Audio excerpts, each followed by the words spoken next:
So, we're still here sa Starbucks. Making lang tong vlog natin na to. I just want to ask you one question. Okay? Bago ko tanong yan, sa lahat ng gusto magpa-coach sa akin, online or personal, if you want to advertise your YouTube channel or your business, or if you want to have your own YouTube channel, message ka ng 0939525411 or sa aking FB page, Sunga Gigi. Alright, so what are you doing in your life? Or what are you doing to your life? Ano bang ginagawa mo? Bakit inayaan mo ma-stuck ka dyan? Diba? No progress, no changes. Diba? Still break-even life, living from paycheck to paycheck. Still in the ordinary life. Still, you know, basta lang, still having a life na yung buhay mo 5 years ago, 10 years ago, ganun pa rin. Your money 10 years ago, 5 years ago, ganun pa din. You are stuck. Okay? So, nandiyan ka na. Wala ka na. Nandiyan ka for years, wala ka nagawa sa buhay mo. Okay? Bakit mo pinapayagan yan ganyan? Okay? That's my question to you. Alam, pinayagan ko mangyari sa buhay ko for how many years? Right? For how many years? So, namulat lang tayo sa tatlong bagay. Okay? So, number one, what are you doing in your life? Or what are you doing? You don't see, number one, you don't see the opportunities. Ang dami opportunities outside your room, outside your subdivision, outside your place. Ang dami mong pwedeng gawin. Ang dami opportunities sa buhay mo. Ba't hindi mo sila nakikita? O nakikita mo, hindi mo ginagrab? Alam mo, ang daming opportunity para kayo maman. Amazing things. I just discovered them. Okay? Nandiyan ang e-commerce. Why don't you do e-commerce business? Okay? Nandiyan yung mga taong pwedeng tumulong sa'yo. Why are you not talking to them? Diba? Nandiyan yung mga business opportunity, business partnership. Why are you not negotiating? Ang daming opportunities outside. Ang daming mong pwedeng gawin. Anong ginagawa mo? Hindi mo pa rin sila ma-recognize. Hindi mo pa rin sila tinitingnan. You are stuck in that life na patapos na, wala pa rin nababago. Patapos na, sabi ko nga, patapos na, wala ka pa rin kotse, di ba? Patapos na, wala ka pa rin investment. Patapos na, hindi mo pa na-experience kahit minsan na mag-business. Di ba? What are you doing? What are you doing? Right? Second, ano pa? What are you doing? Why you are not using your skills? Anong ginagawa mo sa skills mo? Di ba? Nandyan lang yan. Then sabi ko nga, nung bago tayo pinanganak ng Panginoon, alam mo ginawa niya? I just heard it from one of the pastors na nakikita ko sa YouTube. Bago daw tayo pinanganak, si Lord nag-implant dyan ng maraming skills, ng maraming talents, ng maraming gifts. What are you doing? You just have to dig them. You just have to discover anong pwede mong gawin. Anong pwede mong i-contribute sa society. Anong pwede mong itulong sa problema ng community mo. Use your skill. Use your skill. What are you doing with your skills? Di ba sabi ko nga in my previous vlog, sometimes it takes one skill to change your life. It takes one skill to change your life. Kahit ordinary skill, gagawin natin extraordinary yan. I can help you. Message mo ako. We can have online or personal coaching. Alam mo lahat ng to, you know, yung opportunities, people outside, skills. Alam mo, yung eksaktong yan, ayan ang mga naging ingredients na magbabago ng buhay. I've seen opportunities.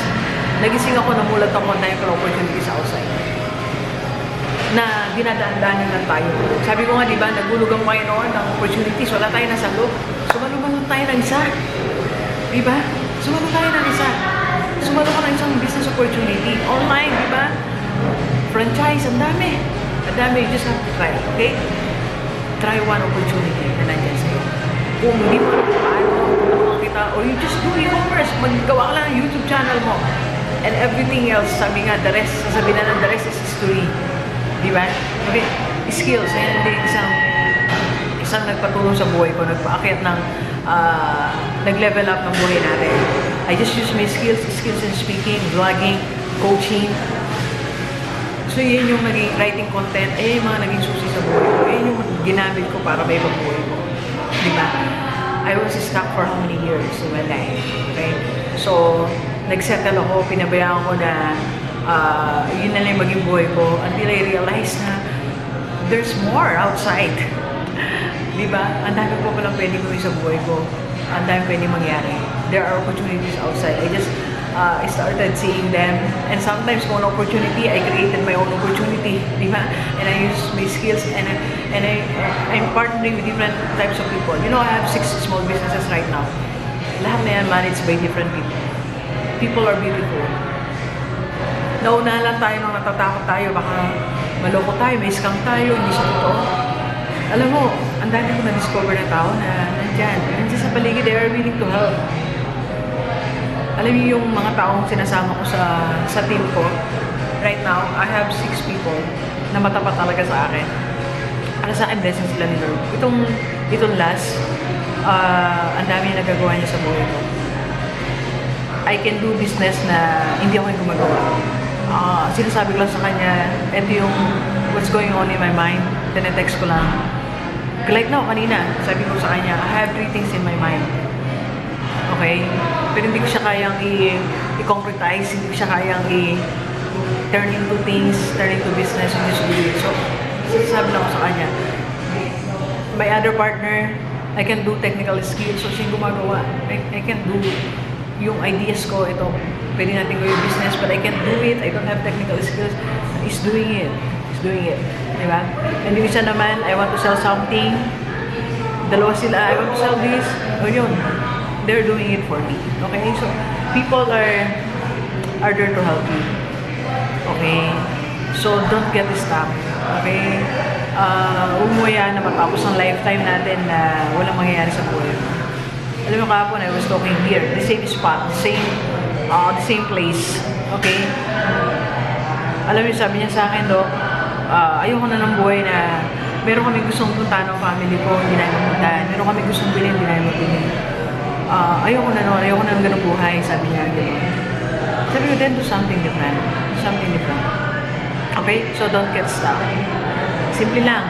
3 lang. Okay? Find opportunities or create your own opportunities. Ang dami outside. Just open your eyes. You just have to just change your things na ibahin mo na yung team sa paligid mo. Second, partner with people. Diba nga sabi ni Tay Lopez, partner with successful people. Find one successful people, then makipag-kaibigan ka sa kanya, humingi ka ng tulong, sabihin mo, please help me, I have this idea, hindi ko lang kung paano. Or ako, I can help you. Meron kang idea, tutulungan kita. Okay? Third, use your skills. Okay? Use your skills. Ang dami mong skills.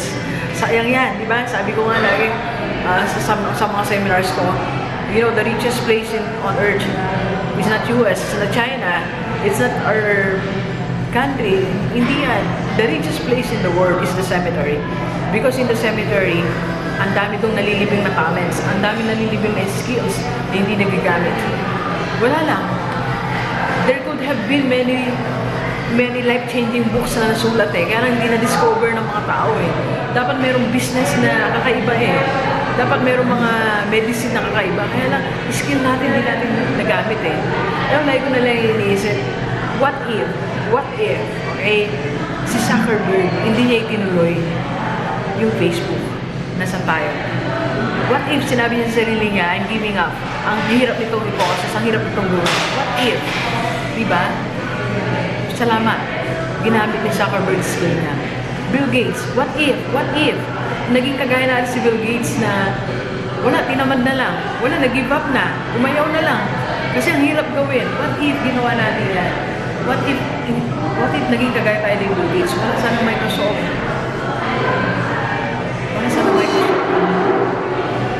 The Wright brothers, what if they give up? Nung marami nagsabi sa kanila na, then do it, you don't have the skills, you don't have the money, you don't have everything. What if hindi nila ginamit skill nila? At sa hanggang ngayon, tinatanong lang natin yung iba't ibang bansa. Di ba? So what if Jeff Bezos, di ba, did not use his skill, his talents, his potentials? Nasaan na si Amazon.com na ang dami nang yumaman because of Amazon.com? Ang dami nang kumita dyan, ang dami nagkaroon ng negosyo, ang dami na bago ng buhay ko sa Amazon.com. Diba? What if, okay, yung potential ni Jack Ma hindi niya ginamit. Walang Alibaba.com. What will happen to China? Walang e-commerce. That time, paano sila maipag-negotiate, maipag-transact? Walang internet, walang Alibaba.com, walang platform. Diba? What if? O balik na rin naman natin, what if yung skill mo ginamit mo, you can be the next Jack Ma, you can be the next Jeff Bezos, you can be the next Zuckerberg, the next Bill Gates, diba? You can be that. Just like you see the opportunity, use the people around you, and use your skills, right? What are you doing for your life? What are you doing? Okay? Change your life, right? You're just one decision away. You just have to make a decision. Right? Okay? So, yung ano kita, mag-isip tayo. Mag-isip ka. And if you realize na you need some changes in your life, I can help you. Message ka lang, 0939-5254311 or sa aking page, so for Gigi Sunga. Alright? So, please share this video sa lahat ng kaibigan natin, kahit OFW o dito sa Pilipinas. Para sama-sama tayo, mabago at mula natin buhay. Alright, so thank you very much, viewers. Enjoy the rest of the day. Let's go, let's go.